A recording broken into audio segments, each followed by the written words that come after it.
Ah, cool. C'est vrai, c'est bien. Bah, franchement, ça tue aussi. Mais...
Bonjour Christophe. Encore vous? Ouais. J'aurais encore quelques petites questions à vous poser. Ça sera long. Ça dépendra de vous. Et vous pensez pas qu'il faut que j'appelle un avocat ou une connerie comme ça? Vous inquiétez pas, je vous l'ai déjà dit, je suis détective privé, pas une salope de flic. Pardon. Vous gênez pas surtout.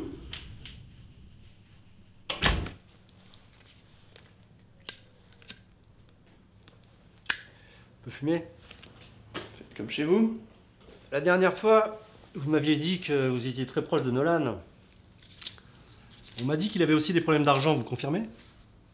Oui, c'est vrai qu'on était des potes de longue date. Et c'est toujours étrange de voir quelqu'un tomber comme ça dans des problèmes d'argent. Et il était producteur de cinéma, il devait en avoir de l'argent, non? Pourquoi était-il aussi endetté alors? Vous avez une idée là-dessus? Natacha, sa femme. Elle se prend pour une comédienne, mais elle est bonne qu'à dépenser de l'argent. Ah, je vois. Et toujours selon vous, comment a-t-il fait pour régler ses problèmes financiers? Il les a pas réglés. Il a emprunté de l'argent, sauf qu'il n'a pas emprunté aux bonnes personnes. La mafia. C'est ce que je pense, oui. D'ailleurs, sur son corps, on a retrouvé un Rubik's Cube avec marqué PA dessus. Pass auf. Attention, en allemand. Et à côté de lui, un bout de papier avec un début d'adresse. 801. Un numéro de chambre d'hôtel et un objet avec marqué PA, c'est une approche typique de la mafia pour discuter avec les mauvais payeurs. Mais je vous apprends rien. Oh là, oh là. Je vois ce que vous insinuez là, hein. J'ai plus rien à faire avec ça, moi. Ok, j'ai traîné un peu là-dedans, j'ai fait mes 2 ans de tôle. Trop peu selon eux, ils pensent même que j'ai balancé quelqu'un pour réduire ma peine. Alors même si je voulais, je pourrais plus faire affaire avec eux. Manque de confiance. Bah, au contraire. Je pense que vous vouliez reprendre les affaires avec eux. Pour faire bonne figure, vous avez peut-être tenté de ramener un client. Nolan, c'était le pigeon parfait. De toute façon, que ce soit vous ou non qui l'ayez entraîné dans ce merdier, quand il a commencé à avoir des problèmes de dette et qu'il est venu vous en parler, vous avez senti le vent tourner. Il vous a dit qu'il comptait fuir, vous l'avez balancé. Bon moyen pour regagner de la confiance auprès de la mafia, non? Ouais, c'est une bien jolie histoire, hein. Mais c'est faux. Sortez de chez moi. Si vous revenez, faudra prévoir des arguments ou des menottes, là. Laissez tomber.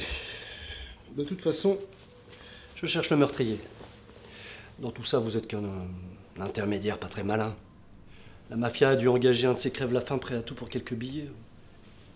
Un pickpocket ou un éboueur. Tiens, peut-être même celui qui a retrouvé le corps, allez savoir. Mais bon, Quand il va falloir que je parle à la police, je sais vraiment pas ce que je vais leur dire sur vous.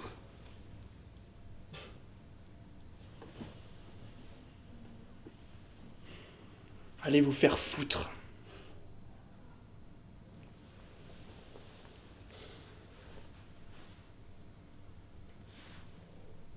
Bon. Bah dans ce cas, je pense que c'est le bon moment pour appeler un avocat ou conneries comme ça. Mais vous allez avoir tout le temps pendant que je discute un peu avec vos amis. Oh, pardon.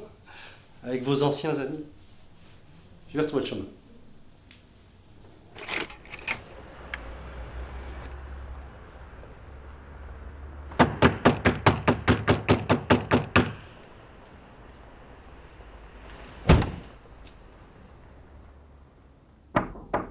Ouais.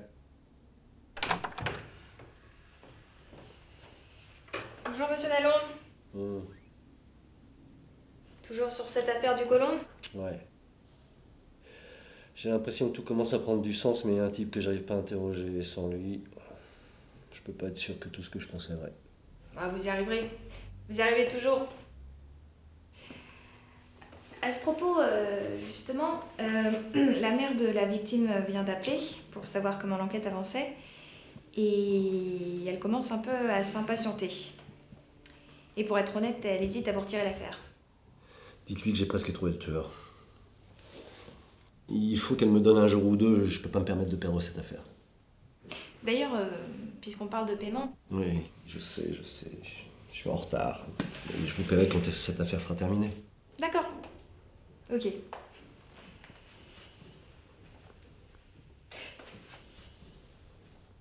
Je me disais, comme ça, pour que l'enquête avance plus vite, peut-être que vous pourriez, je sais pas, revoir les indices, réinterroger les gens. Je pense que vous perdez un peu de temps à vous focaliser sur cette personne que vous n'arrivez pas à interroger. Vous avez peut-être raison, Simone. Ok. Bon. Je compte sur vous alors. Merci pour les conseils. Je m'y mets tout de suite.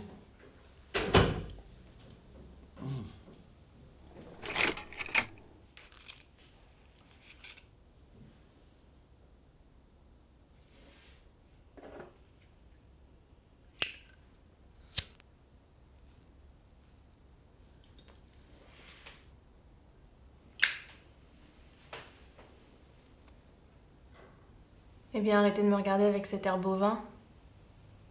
Dites-moi plutôt ce que vous me voulez.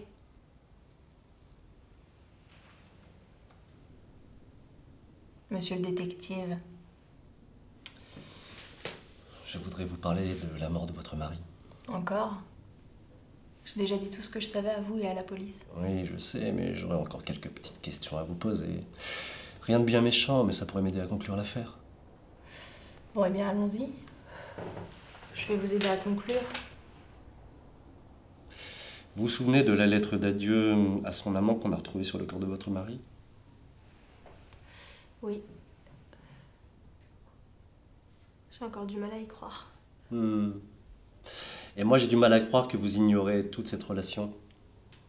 Je pense que vous attendiez de lui qu'il vous offre une carrière. Il était producteur et ne voulait pas que son homosexualité se sache. C'était donnant-donnant. Seulement voilà, en un an de vie commune, vous n'avez pas eu de vrai rôle. Ça a dû fortement vous énerver, non? Il n'aimait pas mélanger sa vie professionnelle avec sa vie sentimentale. Mais ça ne m'a jamais posé de problème. On n'était pas mariés pour ça. Peut-être que lui, non. Mais vous, oui. Ça vous a probablement énervé et vous l'avez fait chanter. Et puis, vous l'avez menacé de divulguer son secret.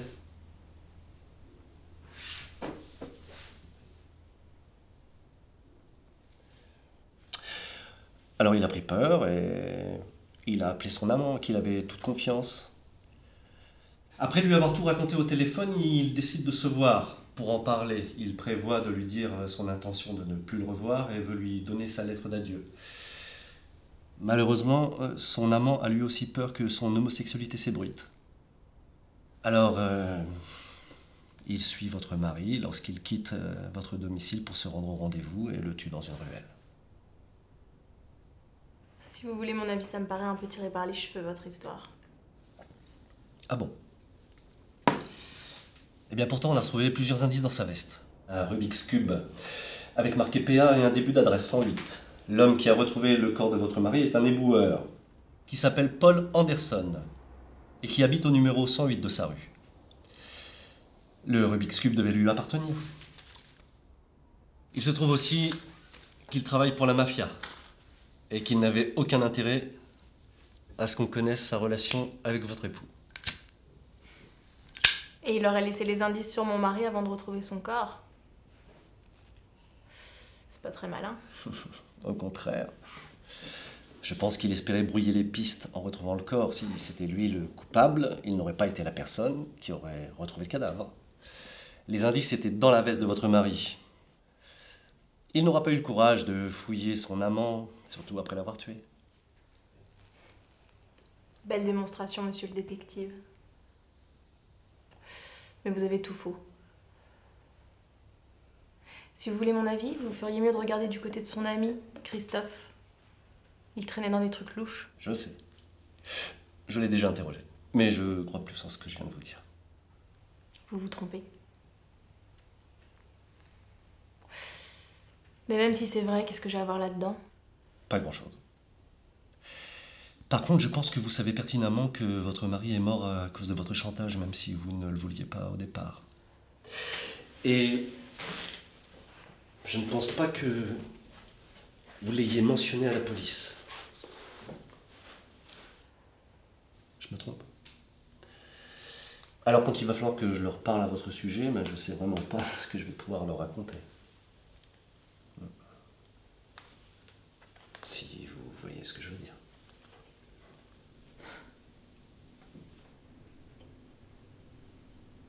Vous êtes pathétique. Si vous changez d'avis, vous savez où me trouver. Vous allez encore avoir un peu de temps avant que je fasse arrêter M. Anderson.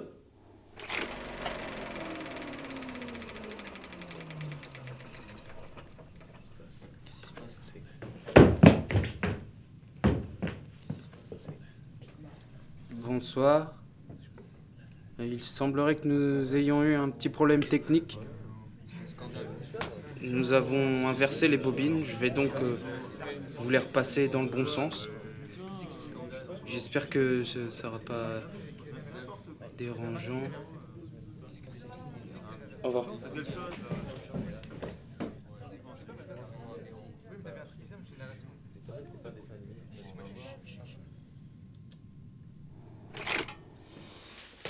Je voudrais vous parler de la mort de votre mari. Bon, eh bien, allons-y. Je vais vous aider à conclure. Je pense que vous attendiez de lui qu'il vous offre une carrière. Il était producteur et ne voulait pas que son homosexualité se sache. C'était donnant-donnant. Seulement voilà, en un an de vie commune, vous n'avez pas eu de vrai rôle. Ça a dû fortement vous énerver, non? Il n'aimait pas mélanger sa vie professionnelle avec sa vie sentimentale. Mais ça ne m'a jamais posé de problème. On n'était pas mariés pour ça. Peut-être que lui, non. Mais vous, oui. Ça vous a probablement énervé et vous l'avez fait chanter. Et puis, vous l'avez menacé de divulguer son secret.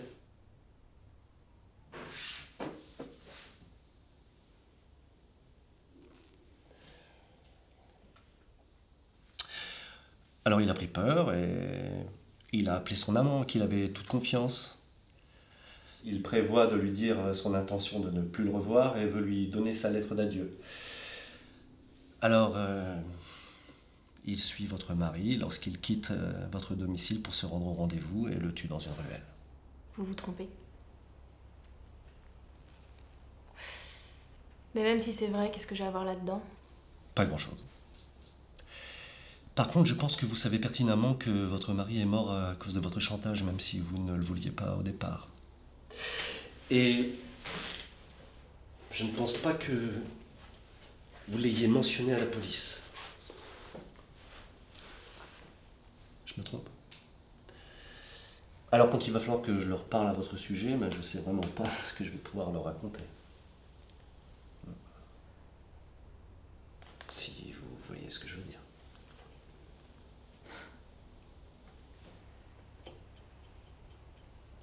Vous êtes pathétique. Si vous changez d'avis, vous savez où me trouver.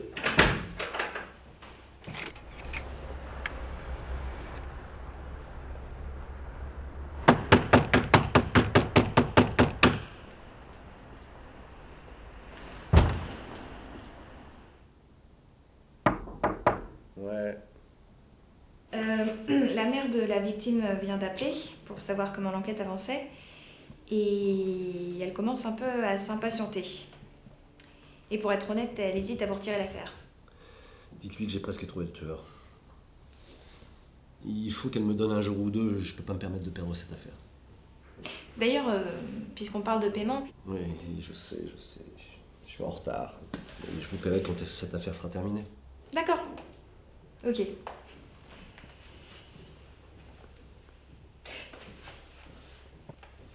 Je me disais, comme ça, pour que l'enquête avance plus vite, peut-être que vous pourriez, je sais pas, revoir les indices, réinterroger les gens. Je pense que vous perdez un peu de temps à vous focaliser sur cette personne que vous n'arrivez pas à interroger. Vous avez peut-être raison, Simone.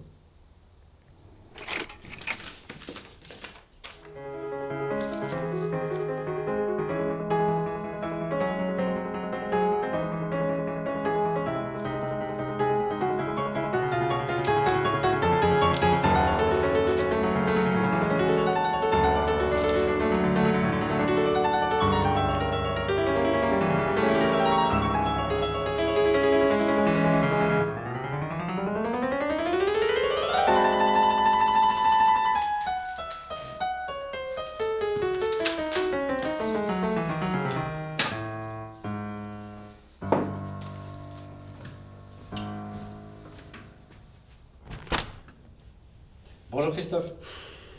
Encore vous? Ouais. J'aurais encore quelques petites questions à vous poser. La dernière fois, vous m'aviez dit que vous étiez très proche de Nolan. Il était producteur de cinéma, il devait en avoir de l'argent, non? Pourquoi était-il aussi endetté alors? Natacha, sa femme. Elle se prend pour une comédienne, mais elle est bonne qu'à dépenser de l'argent. Comment a-t-il fait pour régler ses problèmes financiers? Il les a pas réglés. Il a emprunté de l'argent, sauf qu'il n'a pas emprunté aux bonnes personnes. La mafia. Oh là. Je vois ce que vous insinuez là, hein.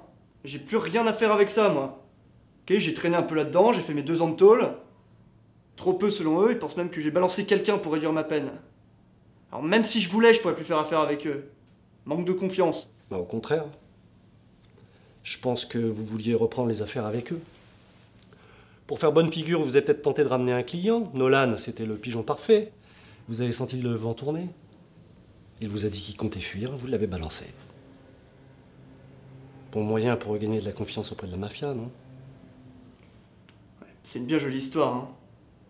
Mais c'est faux. Laissez tomber. De toute façon, je cherche le meurtrier. Dans tout ça, vous êtes qu'un intermédiaire pas très malin. Mais bon, quand il va falloir que je parle à la police, je sais vraiment pas ce que je vais leur dire sur vous.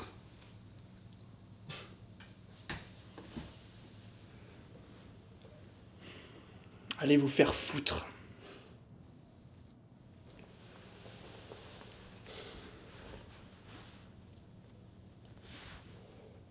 Bon.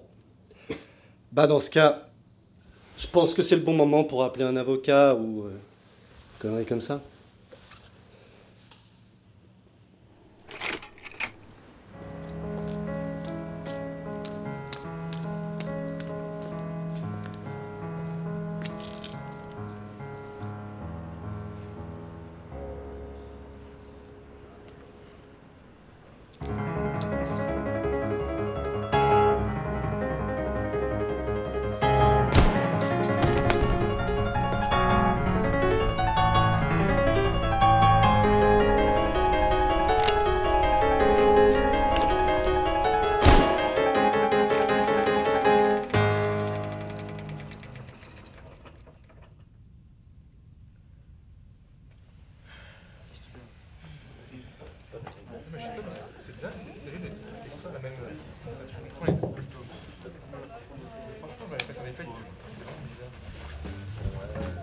Mec, t'es sûr que c'était dans le bon sens?